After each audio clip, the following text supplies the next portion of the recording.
नमस्कार, मी रेश्मा पवार तुमच्या सर्वांचं माझ्या यूट्यूब चॅनलमध्ये आणि चॅनलच्या नवीन एका व्हिडिओमध्ये तुमचे मनापासून स्वागत करते। तर आम्ही कुठं चाललेलो आहे ते तुम्हाला व्हिडिओमध्ये व्हिडिओ शेवटपर्यंत पहा म्हणजे तुम्हाला नक्की समजेल। तर आम्ही गेलतो रिचाच्या फ्रेंडच्या घरी, त्याचं बोरनान पण होतं आणि त्याचा बर्थडे पण होता। बोरनान दुपारी केले आणि रात्री बर्थडे केला। बोरनान होतं रिचाच्या फ्रेंड्स, पण आमची रिचा पण रडायला लागली, मला पण तिथं बसायचं आहे म्हणून। मग काय, तिला पण बस बाई म्हटलं एकटाच तू। तिला तिथे का बसायचं होतं तर तिचा फ्रेंड तिथे बसून चॉकलेट खात होता। रिचाला वाटले मला पण तिथं बसवले म्हणजे मला पण चॉकलेट खायला मिळतील, म्हणून ती तिथे जाऊन बसली होती।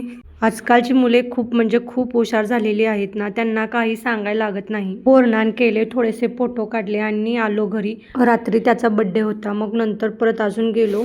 बर्थडे बॉय म्हणतोय कधी केक कापायचा, मी सुरू करू का केक खायला? हे पहा, हे बर्थडेचं डेकोरेशन छोटंसं केलं पण छान केलं।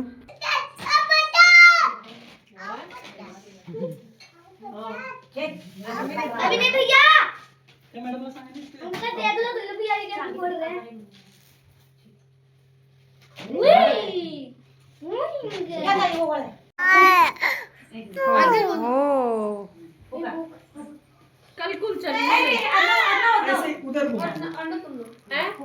कल कुल चलेंगे। Happy birthday to you, happy birthday to you, happy birthday Veer, happy birthday.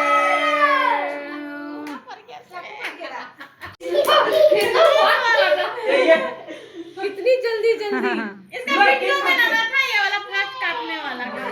अरे यार, इसको ढकना था, पता है। मैं सोचा वो बजेगा नहीं, बच गया। अब बज नहीं रहा था लेकिन बज गया। अशा पद्धतीने बर्थडे सेलिब्रेशन झाले। रिचाने पण फ्रेंडला गिफ्ट दिले आणि फोटो काढला। तर बर्थडे पार्टीमध्ये मेनू ठेवला होता केक, समोसा आणि जिलेबी। कसा वाटला व्हिडिओ कमेंटमध्ये नक्की सांगा। व्हिडिओ आवडल्यास लाईक करा, शेअर करा आणि चॅनलला सबस्क्राईब करायला विसरू नका। लवकरच आपले 1000 सबस्क्रायबर कंप्लीट होतील, असाच सपोर्ट करत राहा। थँक्यू। चला भेटू नेक्स्ट व्हिडिओमध्ये, बाय बाय।